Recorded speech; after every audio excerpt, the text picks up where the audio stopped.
Assalamualaikum warahmatullahi wabarakatuh. Di sini saya akan menjelaskan tentang pneumatik dan hidrolik. Ya, sebelum kita mulai, perkenalkan nama saya Aska Dwi Ramadan dari TNOC. NIM saya 210 1033. Nah, langsung saja kita ke pembahasannya. Yang pertama, resume pneumatik dan hidrolik. Sistem pneumatik berasal dari bahasa Yunani yaitu pneuma, yang berarti udara. Istilah pneumatik selalu berhubungan dengan teknik penggunaan udara bertekanan, baik tekanan di atas 1 atmosfer maupun tekanan di bawah 1 atmosfer atau vakum. Sehingga pneumatik merupakan ilmu yang mempelajari teknik pemakaian udara bertekanan atau udara kempa. Dalam sistem pneumatik, udara difungsikan sebagai media transfer dan sebagai penyimpanan tenaga, yaitu dengan cara dikempa atau dimampetkan. Jadi itu udaranya dimampetkan dari kompresor. Lalu sistem pneumatik banyak digunakan sebagai sistem otomasi. Pneumatik mempunyai kelebihan diantaranya yaitu 1. Fluida kerja mudah dapat dan ditransfer. 2. Dapat disimpan dengan baik. 3. Penurunan tekanan relatif lebih kecil dibandingkan dengan sistem hidrolik. 4. Viskositas fluida yang lebih kecil sehingga gesekan dapat diabaikan. 5. Aman terhadap kebakaran. Lalu, aplikasi penggunaan pneumatik yaitu untuk melakukan gerakan mekanik yang selama ini dilakukan oleh tenaga manusia seperti menggeser, mendorong, mengangkat, menekan, dan lain-lain. Sistem gerak dalam pneumatik memiliki optimalisasi atau efektivitas bisa digunakan pada batas-batas tertentu, yaitu diameter piston antara 6 sampai 320 mm. Panjang langkah tersebut 1 sampai 2000 mm. Tenaga yang diperlukan 2 sampai 15 bar.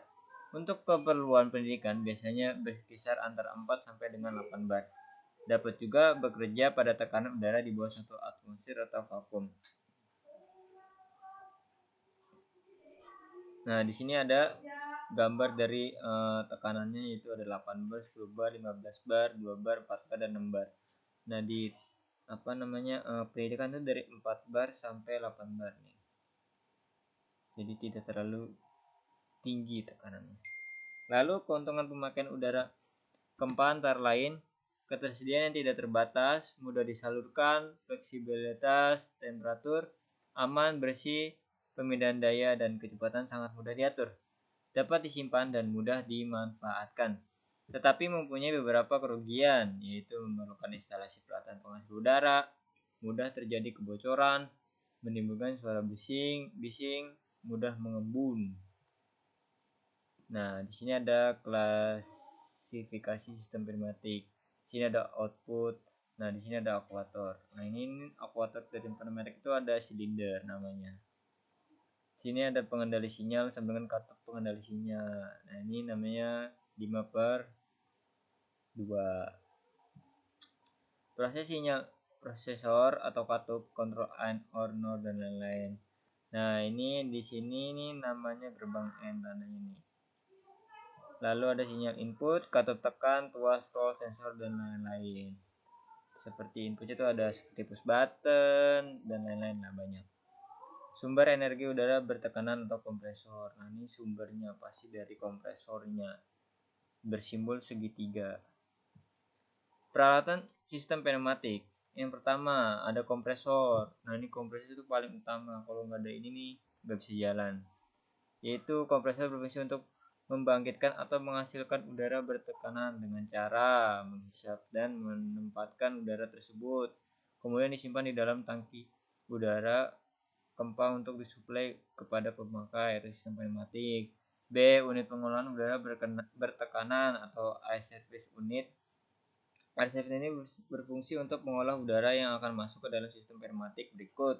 Persyaratan udaranya antara lain, yang pertama tidak mengandung banyak debu, yang kedua mengandung kadar air yang rendah, karena kalau misalnya ada airnya itu nanti komponennya bakal berkarat karena terbuat dari logam.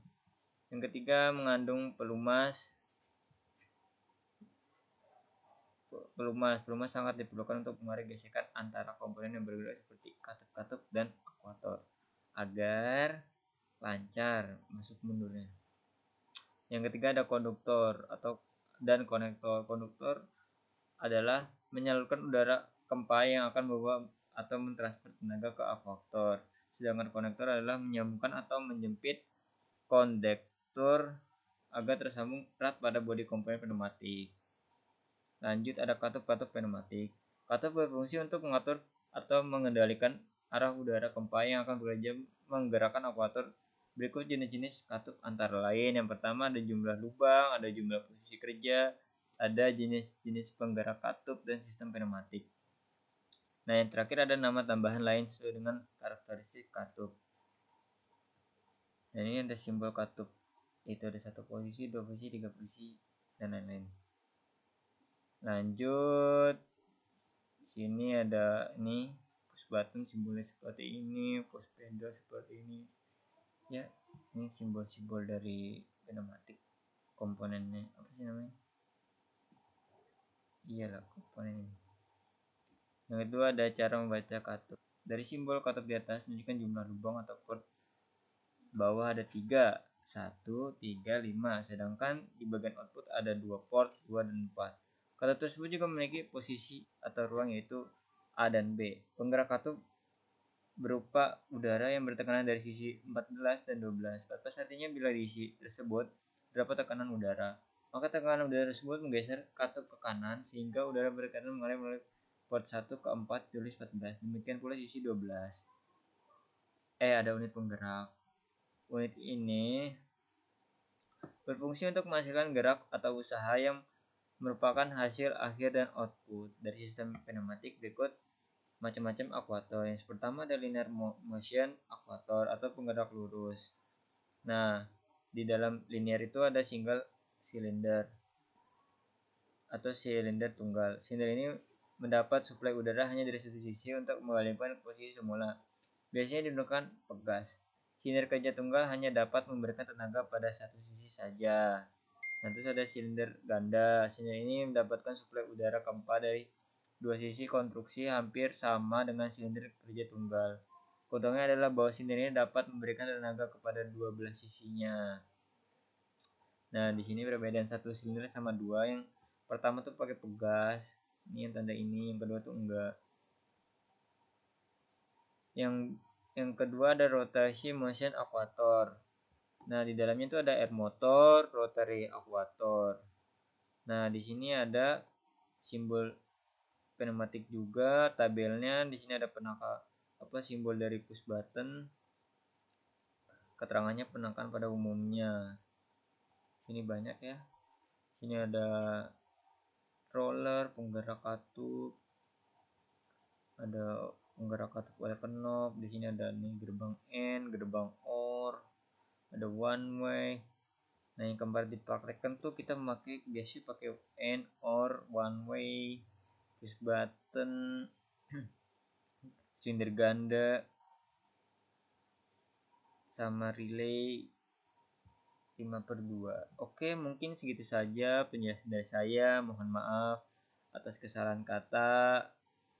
Saya tutup, akhiri. Wassalamualaikum warahmatullahi wabarakatuh.